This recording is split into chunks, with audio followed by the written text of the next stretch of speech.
उन्होंने हमारे यहाँ किस पर बमबारी की? ये मत कहो कि ये जवाबी कार्रवाई है, ये हमारी गोलाबारी की प्रतिक्रिया है। राजधानी पर गोलाबारी हो रही है। पूरे युद्ध के दौरान मॉस्को पर सबसे बड़ी हमला हुआ है। यूक्रेन ने क्रेमलिन के पास एक तेल रिफाइनरी पर हमला किया। मॉस्को और मॉस्को क्षेत्र पर गुरुवार 18 जून को यूक्रेनी ड्रोन द्वारा सबसे बड़ा हमला हुआ। रूसी रक्षा मंत्रालय ने दावा किया कि उन्होंने पूरी रात में लगभग 1000 यूक्रेनी ड्रोन मार गिराए। मॉस्को, रूस का सबसे सुरक्षित क्षेत्र में वायु रक्षा प्रणाली का असर ज्यादा नहीं देखा। एक बार फिर कपोतने में तेल रिफाइनरी पर हमला हुआ। शहर के ऊपर घना धुआं उठता दिख रहा है। मॉस्को के लोग हैरान हैं और शिकायत कर रहे हैं कि यूक्रेन के लोग सोशल मीडिया पर उनका मजाक उड़ा रहे हैं। अब वे सहानुभूति भी मांग रहे हैं, जैसे वे 12 साल से यूक्रेन के खिलाफ युद्ध नहीं कर रहे, सब कुछ सिर्फ व्लादिमीर पुतिन कर रहे हैं। लेकिन जैसा कि बाद में पता चला, 18 जून की रात को यूक्रेन की रक्षा सेनाओं ने सिर्फ मॉस्को की तेल रिफाइनरी पर ही नहीं, बल्कि एक तेल डिपो, उत्तरी क्रीमिया नहर पर बने रेलवे पुल और अन्य ठिकानों पर भी हमला किया, रूसी कब्जाधारियों पर। और अभी इसी वक्त रूसी लोग हमले और रूसी वायु रक्षा की नाकामी से हुए नुकसान का हिसाब लगा रहे हैं। मैं ये क्यों कह रहा हूं? क्योंकि ऐसे वीडियो सामने आए हैं जिनमें साफ दिख रहा है कि रूसी वायु रक्षा प्रणाली ही मॉस्को के तेल रिफाइनरी पर गोले दाग रहा है। फैक्ट्री पर धमाके होते हैं। जहां यूक्रेनी ड्रोन नहीं पहुंचते, वहां रूसी वायु रक्षा खुद तबाही मचा रही है। लेकिन लगता है कि ये सब तो बस शुरुआत है। यूक्रेन अब रूसी कब्जाधारियों पर हमला करने के बहुत करीब है, क्रूज मिसाइलों के झुंड के साथ। रूता मिसाइल जो आर्टिफिशियल इंटेलिजेंस के साथ ड्रोन का समन्वय करेगी। मेरा नाम अलेक्सेई पेची है। आइए इस विषय पर साथ में चर्चा करें, लेकिन शुरू करने से पहले आपसे अनुरोध है कि चैनल को सब्सक्राइब करें, इस एपिसोड को लाइक करें और नीचे कमेंट्स में अपनी कोई भी राय जरूर लिखें।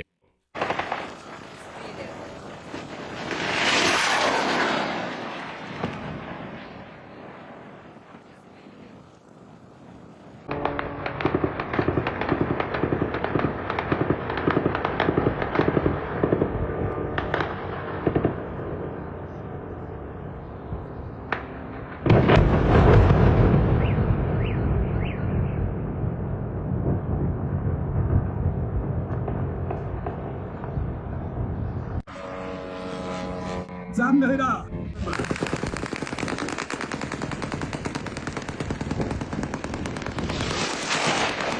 साला पास से निकल गया।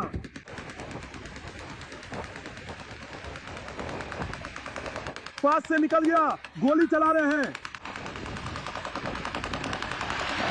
फिर से पास से निकल गया, पास से निकल गया। वो आगे उड़ता जा रहा है।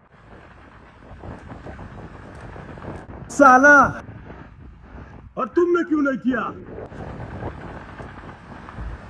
लग गई, तुमने कहा मारा। जारी रहेगा।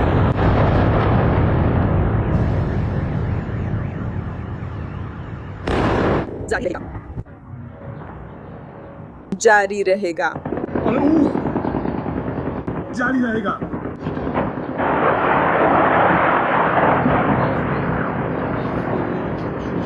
जारी रहेगा।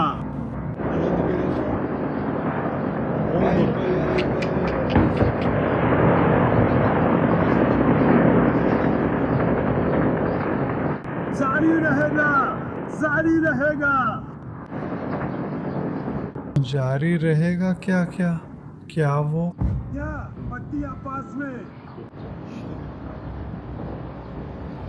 कोई नहीं, बस मैं जहां तक थी पूछा। और तो आगे जारी नहीं रहेगा। माली, क्या चाचा मोमेन, क्या मैं कर सकता हूँ?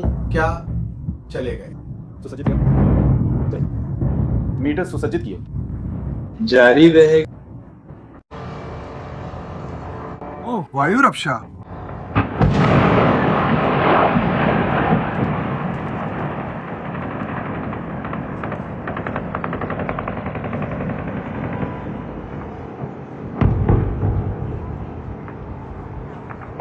मुश्किल से काम कर रहा है साला साला।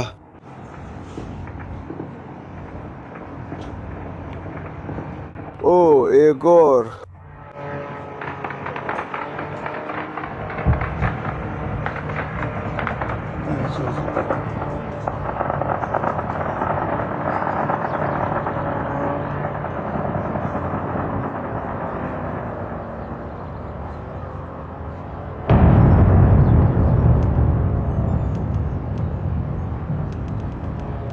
जारी रहेगा वो वायु रक्षा, जारी रहेगा। कुछ पास से जा रहा है। ओह साले। ओह निकल गया, शायद उसे ही मारना चाहते थे। ओह ओह हम कर गया।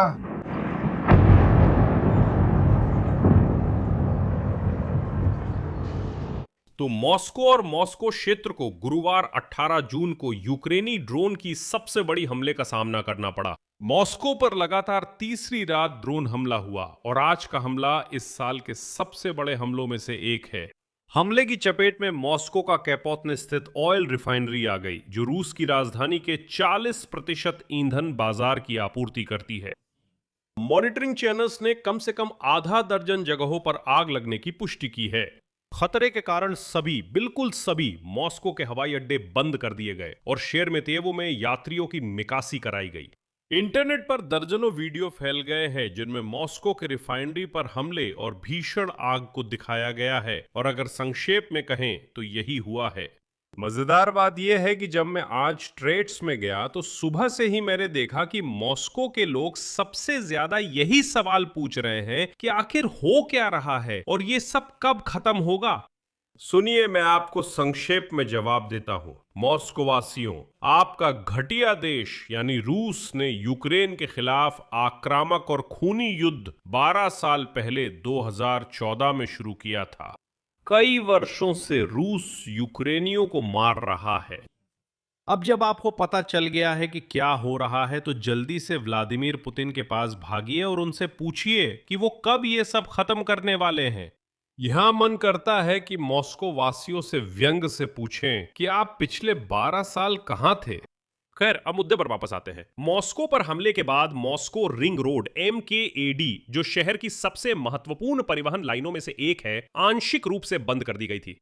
आसमान में खतरे के चलते अधिकारियों ने कवर योजना लागू की और ड्रोन के कारण मॉस्को के सभी हवाई अड्डों का संचालन रोकना पड़ा। वुनुकोवो, दोमोदेदोवो, जुकोव्स्की और शेरमेतेवो। लौटते हैं। रूसी अधिकारियों के मुताबिक मॉस्को क्षेत्र के कम से कम 5 जिले हमले की चपेट में आए। रूसी संघ के रक्षा मंत्रालय ने बताया कि पूरी रात में लगभग 1000 ड्रोन, 4 मिसाइलें और 10 हवाई बम गिरा दिए गए।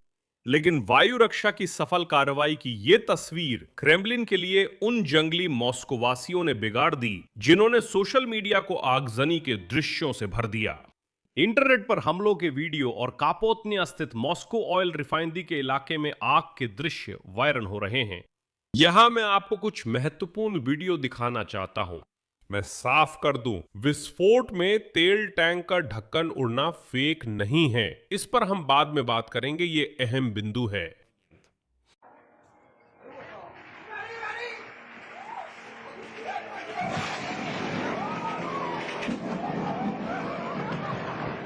चैनल को सब्सक्राइब करें, नए वीडियो मिस ना करें।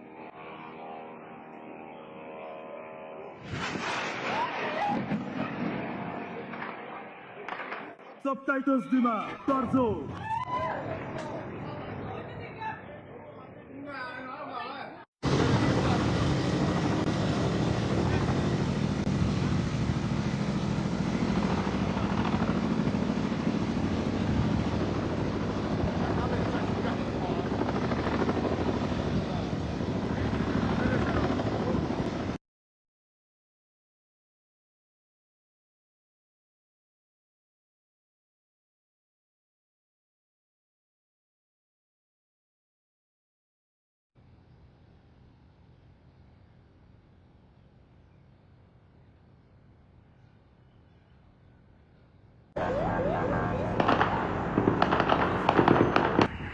सिर्फ एक माली।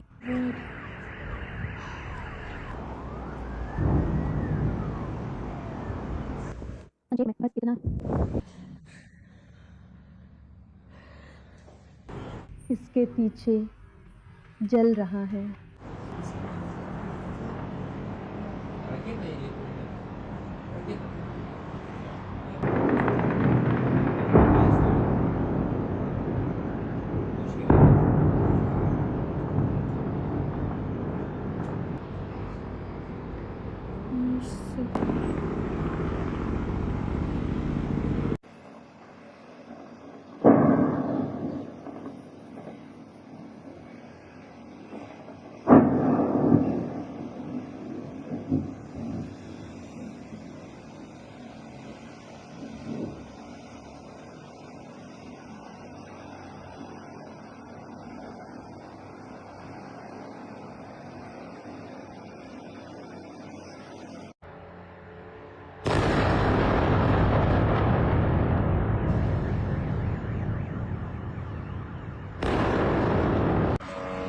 देखने के लिए धन्यवाद।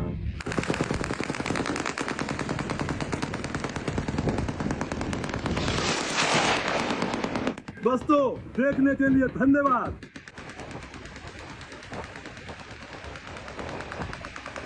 दोस्तों, देखने के लिए धन्यवाद। पास से निकल गया, पास से निकल गया। देखो, वो आगे उड़ रहा है। साला, अरे क्या तुमने देखा? मैंने रिकॉर्ड कर लिया। लग गई, कहां लगी? जैसा कि आप देख सकते हैं, यूक्रेनी ड्रोन मॉस्को के आसमान में गोलियों की आवाज के बीच आराम से एक के बाद एक चक्कर लगा रहे हैं और अपने लक्ष्यों पर जा लग रहे हैं। सोचिए, क्या होता अगर यूक्रेन ने 9 मई की विजय परेड के दौरान रेड स्क्वायर पर हमला करने का फैसला किया होता। यही बात है। इसलिए रूसियों, यूक्रेन ने आपको 9 मई मनाने की इजाजत दी है। इसे गंभीरता से लीजिए, इसमें अब कोई मजाक नहीं है। गवाहों की फुटेज में मॉस्को रिफाइनरी में एक साथ कई जगहों पर आग लगती दिख रही है। एक वीडियो में दिखता है कि टैंक पर हमले से उसकी छत पूरी तरह उड़ गई और यही इस हमले का सबसे अहम पल है।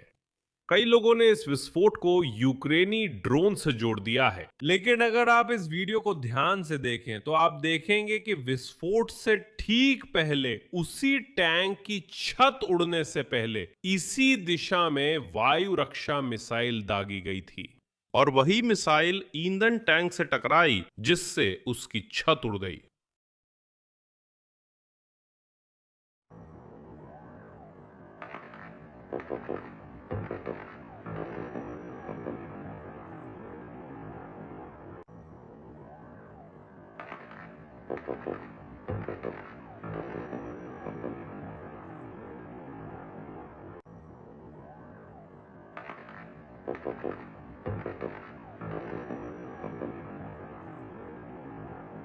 यह भी देखा गया कि रूसी वायु रक्षा हवा में बेतरतीब फायरिंग कर रही थी, लेकिन ड्रोन को निशाना नहीं बना पा रही थी।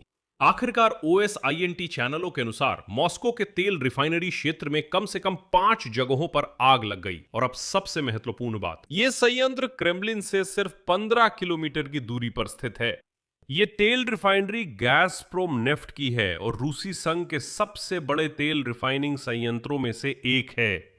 यह संयंत्र सालाना लगभग 12 मिलियन टन कच्चे तेल का प्रसंस्करण करता है और मॉस्को के लगभग 40% ईंधन बाजार की आपूर्ति करता है। अब मॉस्को में भी पेट्रोल की भारी कमी है। पेट्रोल पंपों पर पेट्रोल लगभग नहीं है। यूक्रेन के राष्ट्रपति व्लादिमीर जेलेंस्की ने कहा कि बीती रात यूक्रेनी लंबी दूरी के हथियार इस हफ्ते दूसरी बार मॉस्को क्षेत्र तक पहुंचे। इसके अलावा रोस्टोव क्षेत्र और अस्थायी रूप से कब्जे में ली गई यूक्रेन की क्षेत्रों में भी लक्ष्य पर हमला किया गया और यह व्लादिमीर जेलेंस्की के शब्दों में है। यूक्रेनी शहरों पर रूसी हमलों के जवाब में यह बिल्कुल न्याय संगत प्रतिक्रिया है। जेलेंस्की ने कहा, इस युद्ध को खत्म करने का समय आ गया है। रूस को कूटनीति में जरूरी कदम उठाने चाहिए। इसके अलावा जेलेंस्की ने कहा कि रूसियों यानी उन्हीं मॉस्कोवासियों को आखिरकार अपने गंजे और बदबूदार तानाशाह व्लादिमीर पुतिन पर असर डालना चाहिए अगर वे युद्ध के और परिणाम नहीं चाहते। अगर वे नहीं चाहते कि त्रोइत्सा में यूक्रेनियन उन पर हंसें जब ये मासूम भेड़े कहते हैं, हमें क्यों, क्या हो रहा है। हमने युद्ध शुरू नहीं किया, ये सब पुतिन और राजनेताओं का काम है। हम राजनीति से बाहर हैं और समझ नहीं आता क्या हो रहा है। ये सब हमने नहीं किया, फिर हमें क्यों मारा जा रहा है? मुझे खासकर वो टिप्पणियां बहुत पसंद आईं जब ये गंदे मॉस्कोवासी लिखते हैं कि अरे तेल रिफाइनरी ने तुम्हारा क्या बिगाड़ा है। ठीक है, आप लोग वहां मोर्चे पर उन रूसी सुअरों को मार रहे हैं, लेकिन मॉस्को की तेल रिफाइनरी ने आपका क्या बिगाड़ा है? आप उस पर क्यों हमला कर रहे हैं? या फिर ये चिल्लाहटे कि अब तो कीव पर हमला होगा। आगे यूक्रेन के राष्ट्रपति ने जोर देकर कहा कि यूक्रेन अपनी जमीन पर हमलों को बर्दाश्त नहीं करेगा और रूसियों पर असली नर्क बरपाने को तैयार है। आगे उद्धरण है, हमने कहा था कि हम उन तक पहुंचेंगे। अगर पुतिन युद्ध खत्म नहीं करना चाहते और इसे जारी रखना चाहते हैं तो हम चुप नहीं बैठेंगे, जवाब देंगे। मैं रूसी हमले कीव, पेचेस्क, लावरा पर याद दिलाता हूं। यूक्रेन इसका भी जवाब तैयार कर रहा है। यहां रूसियों के लिए असली नर्क इंतजार कर रहा है। सैन्य प्रकाशन डिफेंस एक्सप्रेस रिपोर्ट करता है कि यूक्रेन पहले ही इस स्थिति के करीब है कि वो रूसी कब्जाधारियों पर रूटा क्रूज मिसाइलों के झुंड से हमला कर सके, जिन्हें कृत्रिम बुद्धिमत्ता वाले ड्रोन द्वारा समन्वित किया जाएगा। विशेष रूप से 2 कंपनियां शील्ड एआई और डेस्टिनस ने विभिन्न प्रकार के ड्रोन में हेव हाइवा माइंड नामक युद्धक आर्टिफिशियल इंटेलिजेंस को एकीकृत करने के लिए सफलतापूर्वक कई परीक्षणों की एक पूरी श्रृंखला पूरी की है। परीक्षणों से पुष्टि हुई है कि उड़ान के दौरान ड्रोन का स्वायत्त नियंत्रण संभव है और हाल ही में मोर्चे पर इतिहास में पहली बार पूरी तरह से स्वायत्त ड्रोन हमला दर्ज किया गया, जिसमें एक रूसी का सफाया कर दिया गया और इस हमले में इंसान की कोई भागीदारी नहीं थी। सब कुछ कृत्रिम बुद्धिमत्ता ने किया। इसलिए रूसियों को हमलों के लिए तैयार रहना होगा ताकि वे हमारे बारे में फिर हमें ही क्यों ना लिखें। और रूसियों की टिप्पणियों में आने वाली चीख पुकार की कल्पना करते हुए, जैसे कि अब तो कीव पर जरूर हमला होगा, मैं जवाब दूंगा। गंदे जंगली रूसी, कीव पर पिछले 5 सालों से हमले हो रहे हैं और तुम्हारा डंजा तानाशाह व्लादिमीर पुतिन पहले ही डराने और हमले करने के लिए हर तरह की मिसाइलें इस्तेमाल कर चुका है। काम नहीं करता। यहां मैं विराम लगाऊंगा। अपनी राय, अपने निष्कर्ष इस एपिसोड के नीचे कमेंट में लिखें। चैनल को सब्सक्राइब करें, घंटी दबाएं और लाइक करना ना भूलें। अगर आप इस YouTube चैनल को सपोर्ट करना चाहते हैं तो वीडियो के डिस्क्रिप्शन में दिए लिंक्स और भुगतान विवरण के जरिए डोनेशन कर सकते हैं। अपना ख्याल रखें। अलविदा। मॉस्को क्षेत्र, आप कैसे हैं? क्या आपको ये सामान्य लगता है कि हम इस स्थिति तक पहुंच गए हैं कि हम मॉस्को और उसके क्षेत्र में शरण नहीं ढूंढ पा रहे हैं, कि अब राजधानी पर भी हमले हो रहे हैं? मुझे ये मत कहिए कि यह जवाबी कार्रवाई है, कि यह हमारी तरफ से वहां गोलाबारी करने की प्रतिक्रिया है। राजधानी पर गोलाबारी हो रही है। क्षेत्रों को ये नहीं देखना चाहिए। आपको मौजूदा हालात कैसे लग रहे हैं? हम तो हैरान हैं।